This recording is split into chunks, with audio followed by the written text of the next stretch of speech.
This is the one. My first assignment due the world's greatest training academy, which is the successor to the world's greatest training intensive, is to review the video given by Will Steffen in 2014 during his TED Talk in New York City.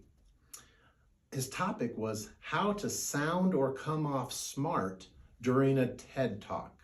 I'm David Brownell. I am the 8th member of the 7-member only World's Greatest Training Academy, so it's an honor to be in front of you today. I live in Las Vegas with my partner Tiffany. We have 3 standard poodles. We have Berkeley, we have Bella, and we have Brady the goat. For fun, I play harmonica. Pretty cool. Steffen's presentation was superb. Having watched it more than just a few times, I feel I've learned something new each time having watched it. Here are my thoughts, what I learned, and what I noticed watching his presentation. First, I was reminded at numerous points during the presentation of the strategies, tactics, conventions that Doug and Melanie taught us back in Salt Lake City during the intensive. So my first point for you this is from the first take. Deja vu. It was a deja vu moment. And so that's one thing, how to sound smart, be deja vu-ish.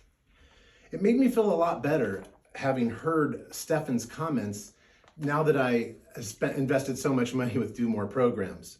Just as Doug stood in the front of the room and told me and everyone there that he was about to persuade our brains to buy whatever they were about to sell, he telegraphed his move, just like Steffen did, and it worked. And so each tactic, strategy, and convention during the time on stage was like telegraphing the message in the very message. The second thing I learned was that the actual content itself is not nearly as important, maybe not important at all, as compared to the feelings that are created and the emotions that are evoked in the presentation or the training itself. So the second good point is feelings. And so that was important. I felt like his topic was about nothing, and that's what effing nothing at all. Yet he had the audience on the edges of their seats during his entire presentation. How does one come off smart or intelligent talking about absolutely zilch? That's fascinating. Do you remember where he says at one point, and maybe, just maybe, you will feel like you learned something? This is one of the many examples of the feelings he created trumping the content that he delivered. The third thing that I learned is that entertainment is a very important part of training and keeping the audience engaged. Point number 3, funny. And so throughout the presentation, he states the obvious, yet makes each point sound provocative or interesting. He gives importance to the irrelevant or sheer nonsense. He talks about, let me share some numbers with you. 4, 24, staggering. And with an exclamation or an uplift in his voice that made it feel like there was actually some serious content or some serious statistics being presented. He shares some template graphs and some charts, and like they are loaded with inspirational or intellectual insights, and they're just the templates of a chart, majority, minority. It's obvious that the majority clearly outweighs the minority. The final thing that I noticed in his presentation were his pace shifts, his tone or pitch shifts, his voice inflection shifts, the ups and downs, and how his movement, his pauses, his pacing, all affected the impact of the message, as if they were his message, which I kind of think they were.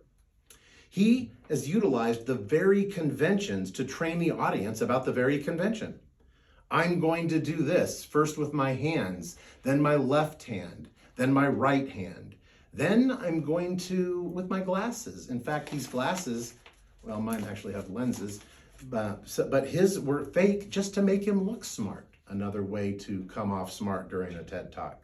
And then he says, by a show of hands, how many of you have ever been asked a question? Molly, hand up high, not forward.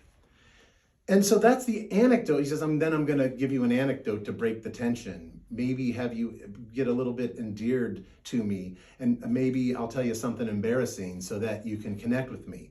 Finishing up his ETR, and then goes into the broader point of the content, which expresses something more intellectual.